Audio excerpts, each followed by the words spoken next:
Hello friends, કેમ છો બધા મજામાં હશો તેવી આશા અને શુભેચ્છાઓ તમારા બધાનું સ્વાગત છે આપણી રેસીપીની ચેનલ સિલ્વર સ્પૂન હીરોઝ કિચનમાં.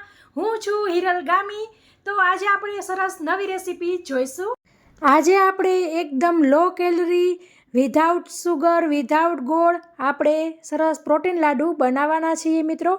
આ પ્રોટીન લાડુ જો દિવસમાં એક ખાઈ લીધો તો તમારા શરીરમાં જે ફેરફાર થશે તે તમે જોતા રહી જવાના છો.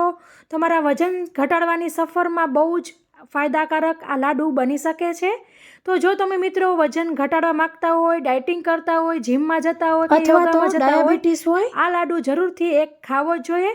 પ્રોટીન તો મળે જ છે આ લાડુમાંથી, પણ સાથે ઘણા બધા મલ્ટીવિટામિન્સ અને એનર્જી પણ મળી રહે છે. તો તમારે દિવસમાં ક્યારેક નાની ભૂખની અંદર અને ક્યારેક ગળપણ ખાવાની ઈચ્છા થતી હોય તો આ લાડુ બેસ્ટ છે. તો ચાલો ફ્રેન્ડ્સ, મોડું કર્યા વગર જોઈ લઈએ આપણે પ્રોટીન લાડુની રેસીપી.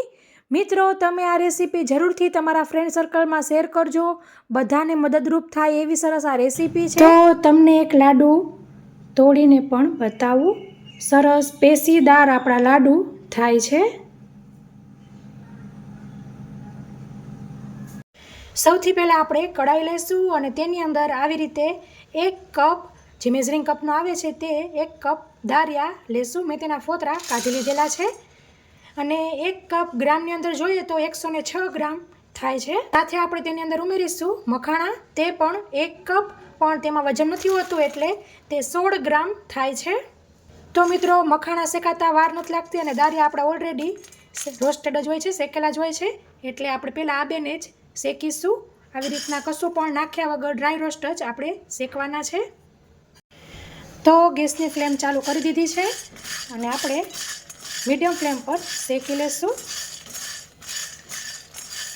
જેથી મખાણા હવાઈ ગયા હોય કે દારિયામાં ભેજનો આવી ગયો હોય પ્રમાણ, તો તે સરસ ઉડી જાય. તો ફ્રેન્ડ્સ, સરસ શેકાઈ ગયા છે. આપણે બહુ એવું ઓવર શેકવાની જરૂર નથી, કલર ચેન્જ થઈ જાય ત્યાં સુધી. હલકી આપણી દારિયાની સરસ સ્મેલ આવશે ચણાના લોટ જેવી. તો હવે આને આપણે એક પ્લેટમાં કાઢી લઈશું.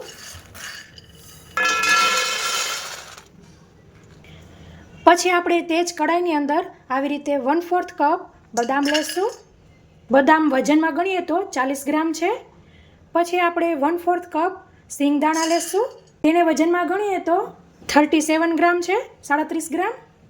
પછી આપણે 1/4 કપ અખરોટ લઈશું, 25 ગ્રામ છે વજનમાં. પછી આપણે ગેસની ફ્લેમ ચાલુ કરી દીધી છે અને અહીં ઘી મેં ટોટલ લીધું છે 1/2 કપ, 100 ગ્રામ. તો તેમાંથી આપણે 1 ટેબલ સ્પૂન ઘી લઈશું. એકદમ સ્લો ટુ મીડિયમ ફ્લેમ પર આપણે સાતળવાના છે. તો તમે જોઈ શકો છો સરસ સિંગદાણા ફટફટ ફૂટે છે. કન્ટિન્યુ ચલાવતા રહેવાનું છે એટલે બધી બાજુ સરસ શેકાશે. ગેસની ફ્લેમ બંધ કરી દઈશું.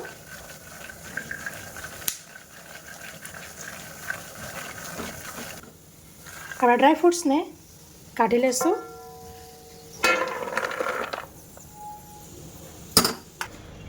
પછી ટેબલ સ્પૂન, જે મેઝરિંગ કપમાં માપમાં આવે છે તે ટેબલ સ્પૂનના માપે 2 ટેબલ સ્પૂન આપણે આવી રીતે પમ્પકિન સીડ લીધેલા છે. ગ્રામની અંદર જોઈએ તો 22 ગ્રામ થાય છે.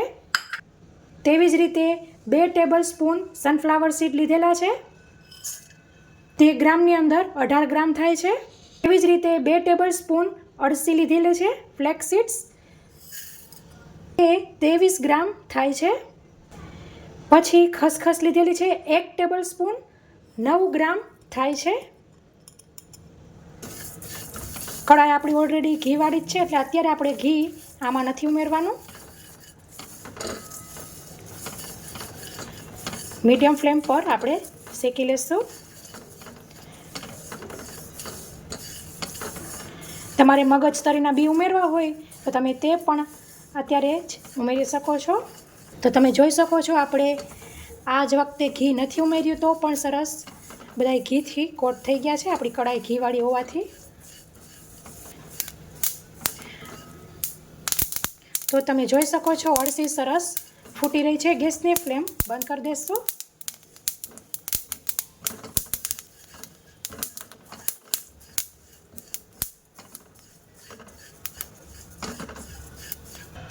તો ફ્રેન્ડ્સ, અત્યારે આપણી ત્રણેય વસ્તુ શેકાઈ ગઈ છે. દાળિયા અને મખાણા જે કર્યા હતા તે ઠંડા થઈ ગયા છે. આ બાજુ આપણા ડ્રાય ફ્રૂટ્સ અને આ બાજુ આપણા સીડ્સને આપણે કાઢી લઈશું અને તેને ઠંડા થવા દઈશું. તો પછી મિક્સર જાર લઈ લેવાનું છે અને તેની અંદર દાળિયા અને મખાણા લઈ લઈશું અને તેનો આપણે પાવડર કરી લેવાનો છે. તો આપણે આવી રીતે બાઉલ લઈ લીધું છે અને જે દાળિયા અને મખાણા હતા તેનો સરસ પાવડર કરી લીધો છે. તેને બાઉલમાં કાઢી લઈશું અને એવું લાગે કે આવી રીતે કોઈ ઉપર રહી ગયા છે તો તેને પાછા મિક્સર જારમાં લઈ લેવા. તો મિત્રો, આવી રીતે આખા 2-3 રહી ગયેલા હતા તો તેને પાછા મિક્સર જારમાં લઈ લીધા છે અને આપણે સાઈડ ઉપર રાખીને તેની અંદર હવે ડ્રાય ફ્રૂટ્સ એડ કરીશું મિક્સર જારમાં.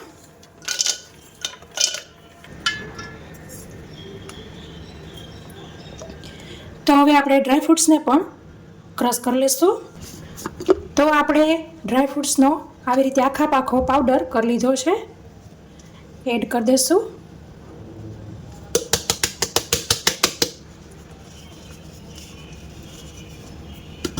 તો હવે આપણા સીડ્સ પણ સરસ ઠંડા થઈ ગયા છે, તેને મિક્સર જારમાં લઈ લઈશું.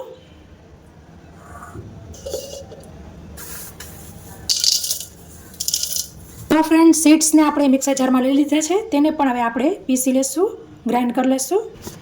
તો ફ્રેન્ડ્સ, તેને પણ આપણે આવી રીતે અધકચરો પાવડર કરી લીધો છે, મિક્સિંગ બાઉલમાં એડ કરી દઈશું. હવે આપણે આ બાઉલને અત્યારે સાઈડ ઉપર રાખીશું. પછી આપણે તે જ કઢાઈની અંદર 1 કપ ખજૂર લેશું, ઠળિયા કાઢી લીધેલા છે અને ગ્રામની અંદર જોઈએ તો 107 ગ્રામ ખજૂર થાય છે. ગેસની ફ્લેમ ચાલુ કરીશું અને જે આપણે ઘી લીધેલું છે તેમાંથી 2 ટેબલ સ્પૂન ખજૂર સાતળવામાં લેશું.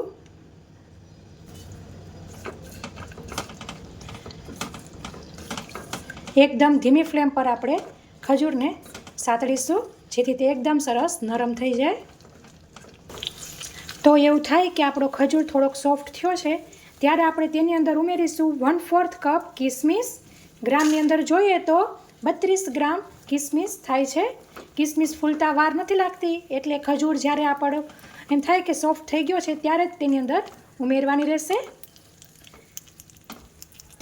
એનિમિયા હોય કે આયર્નની કમી હોય, લોહીના ટકા ઓછા હોય તો કિસમિસ તેમના માટે સારી અને નેચરલી તે ગળાશ આપશે. તો આવી રીતે કિસમિસ એમ થાય કે ફૂલવા માંડી છે એટલે આપણે ગેસની ફ્લેમ બંધ કરી દઈશું.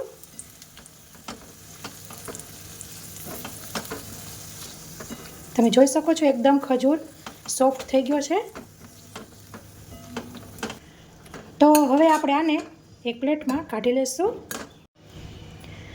હવે શું થશે મિત્રો, આપણી કઢાઈ ઓલરેડી ગરમ છે, ગેસની ફ્લેમ બંધ છે.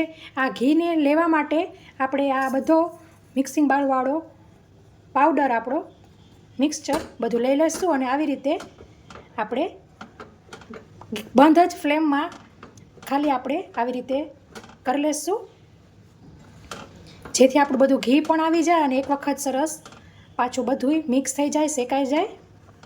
સાથે જે આપણે ખજૂર કિસમિસને ઠંડુ કરવા રાખેલા હતા તે પણ ઠંડા થઈ ગયા છે, તેને આપણે મિક્સર બાઉલમાં લઈ લઈશું.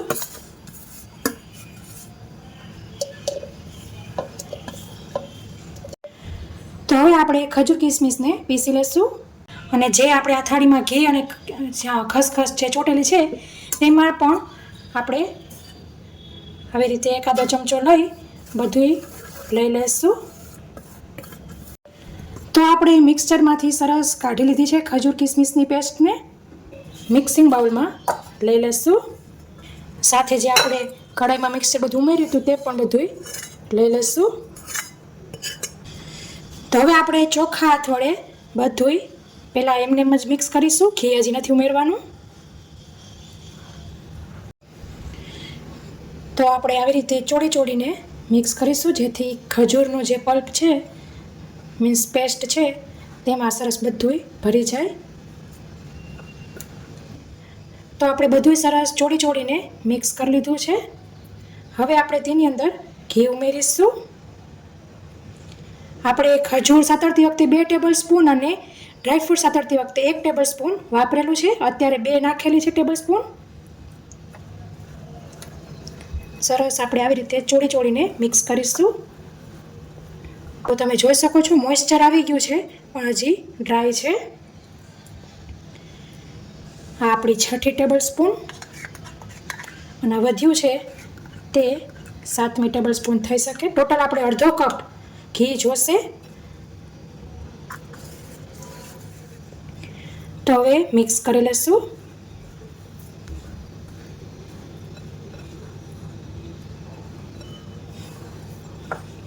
ડાયટિંગ કરતા હોય તો પણ ઘી ખાવું જોઈએ, જેથી આપણા હાડકામાં ગ્રીસિંગ બની રહે.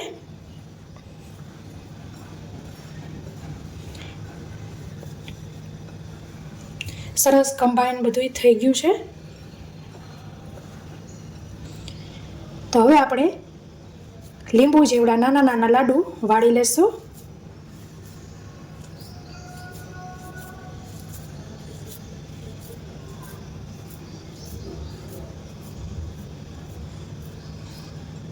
તો તમે જોઈ શકો છો.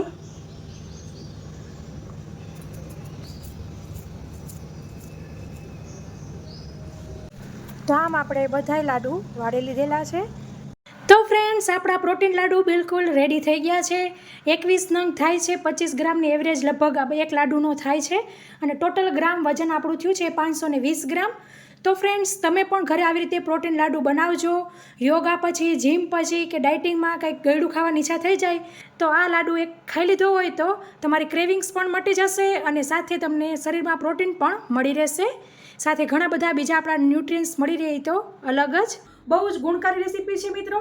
તો લાઈક તો કરી જ દેજો. કોમેન્ટ કરજો કે તમે કયા સિટીમાંથી રેસીપી જોઈ રહ્યા છો. અને હા ફ્રેન્ડ્સ, મારી ચેનલ ઉપર નવા હોય અથવા તો હજી સુધી મારી ચેનલ સબસ્ક્રાઇબ ન કરી હોય તો રાહ શેની જોવો છો, સબસ્ક્રાઇબ કરી દો. ફ્રી જ છે. બાજુમાં આપેલી ઘંટડી બટન ઉપર ક્લિક કરી દો અને ઓલ ઉપર જરૂરથી ક્લિક કરવું, જેથી હું જ્યારે રેસીપી અપલોડ કરું ત્યારે તમને ઇન્સ્ટન્ટ નોટિફિકેશન મળે. તો ફ્રેન્ડ્સ, આ રેસીપીમાં આટલું જ. ફરી મળીશું એક નવી રેસીપી સાથે. ત્યાં સુધી આવજો. Thank you. બાય. જય શ્રી કૃષ્ણ.